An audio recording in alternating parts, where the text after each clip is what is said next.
Nabanggit kanina po ng isa nag-interpolate na baka mawala yung mga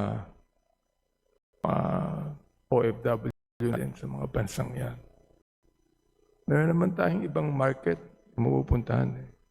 At times, in order for us to protect the sovereignty of our land, we must bite the bullet, Madam Speaker.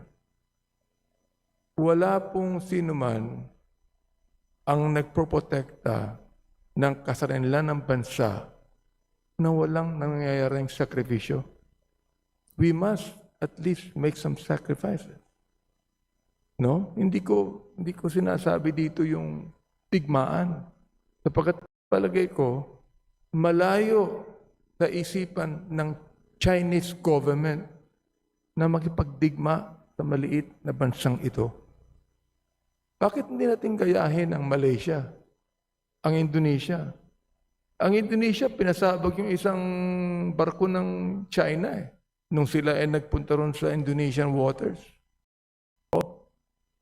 Hindi natin sinasabi na magpasabog din tayo ng barko. Pero Indonesia and Malaysia were able to protect their sovereignty as a people.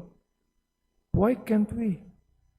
Hindi po ako naniniwala na gagawin po ng napakalaking China na tinatawag nating superpower na patulan ng isang maliit na bansa na katulad natin. Binubuli na ho tayo Wala ko yung makikitang komunista na hindi nakakakilala sa Diyos na magiging profesional at magkakaroon ng kortesiya sa bansang katulad natin.